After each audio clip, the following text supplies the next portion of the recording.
السلام علیکم ورحمۃ اللہ وبرکاتہ۔ آج میں سورہ ملک کی صرف تین باتیں آپ کو بتانے والی ہوں۔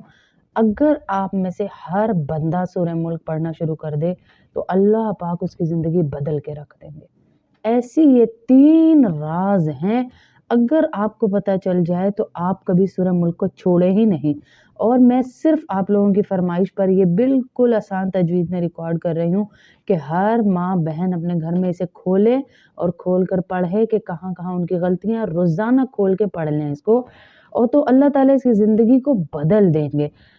پہلی بات، سورہ ملک انسان کو قبر کے عذاب سے بچاتی ہے۔ جانا تو سب نے ہے نا، میں نے بھی اور آپ نے بھی، ہم سب نے جانا ہے، قبر کے عذاب سے آپ کو بچاتی ہے۔ جو شخص اپنی عادت بنا لیتا ہے، اس کے لیے سورت قبر میں اللہ تعالیٰ کی طرف سے حفاظت کی چادر بن کر آ جاتی ہے۔ پہلی بات۔ اب دوسری بات سنیے کہ سورہ ملک قیامت کے دن اپنے قاری یعنی پڑھنے والے کے لیے، اللہ اکبر، اللہ تعالیٰ کے سامنے شفاعت کرے گی، اس کی، اپنے قاری کی، اللہ کے سامنے گڑ گڑائے گی، جھگڑے گی، روئے گی، اللہ پاک اس کے جھگڑے کو تسلیم کریں گے، اللہ رب العزت اس کی بخشش کر دیں گے جو اس کے پڑھنے والا ہے۔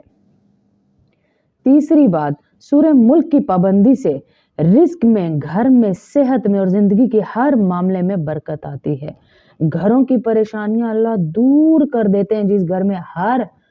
رات کو، چاہے مغرب کے بعد پڑھیں چاہے عشاء کے بعد، سورہ ملک پڑھی جاتی ہے، یعنی تبارک الذی 29واں پارہ جہاں سے شروع ہوتا ہے اسے سورہ ملک کہا جاتا ہے۔ گھروں میں پریشانیاں اللہ دور کر دیتے ہیں۔ اللہ تعالیٰ اپنے بندے کے لیے آسانیاں پیدا کر دیتے ہیں، راستے کھول دیتے ہیں اللہ پاک۔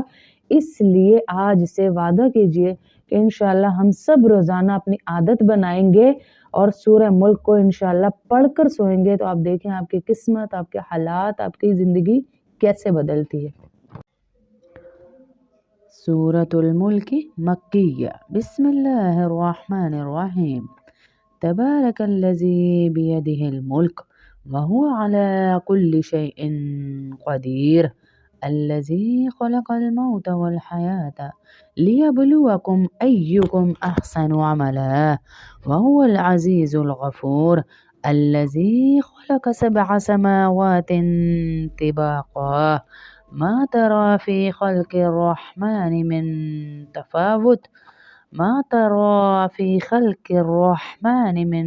تفاوت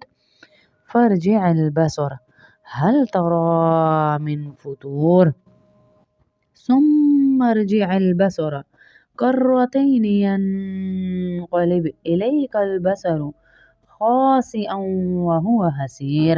ولقد زينا السماء الدنيا بمصابيح وجعلناها رجوما للشياطين وأعتدنا لهم عذاب السعير وللذين كفروا بربهم عذاب جهنم وبئس المصير إذا ألقوا فيها سمعوا لها شهيقا وهي تفور تكاد تميز من الغيظ كلما ألقي فيها فوج سألهم خزنتها ألم يأتكم نذير قالوا بلى قد جاءنا نذير فكذبنا وقلنا ما نزل الله من شيء إن أنتم إلا في ضلال كبير وقالوا لو كنا نسمع أو نعقل ما كنا في أصحاب السعير فاعترفوا بذنبهم فسحقا لأصحاب السعير إن الذين يخشون ربهم بالغيب لهم مغفرة وأجر كبير وأسروا قولكم أو اجهروا به إنه عليم بذات الصدور ألا يعلم من خلق وهو اللطيف الخبير هو الذي جعل لكم الأرض ذلولا فامشوا في مناكبها وكلوا من رزقه وإليه النشور أأمنتم من في السماء أن يخسف بكم الأرض فإذا هي تمور أم أمنتم من في السماء أن يرسل عليكم حاسبا فستعلمون كيف نذير ولقد كذب الذين من قبلهم فكيف كان نكير أولم يروا إلى الطير فوقهم صافات ويقبضن ما يمسكهن إلا الرحمن إنه بكل شيء بصير أمن هذا الذي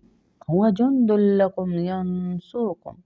من دون الرحمن إن الكافرون إلا في غرور أمن هذا الذي يرزقكم إن أمسك رزقه بل لجوا في عتو ونفور أفمن يمشي مكبا على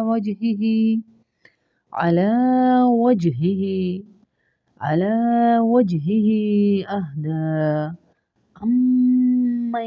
يمشي سويا على صراط مستقيم قل هو الذي أنشأكم وجعل لكم السمع والأبصار والأفئدة قليلا ما تشكرون قل هو الذي زرعكم في الأرض وإليه تهشرون ويقولون متى هذا الوعد إن كنتم صادقين قل إنما العلم عند الله وإنما أنا نذير مبين فلما رأوه زلفة سيئت وجوه الذين كفروا وقيل هذا الذي كنتم به تدعون قل أرأيتم إن أهلكني الله ومن معي أو رحمنا فمن يجير الكافرين من عذاب أليم قل هو الرحمن آمنا به وعليه توكلنا فستعلمون من هو في ضلال مبين قل أرأيتم إن أصبح ماؤكم غورا فمن يأتيكم بماء معين صدق اللہ العظیم۔ اے اللہ جو ہمارے ساتھ پڑھ رہا ہے اس کی ساری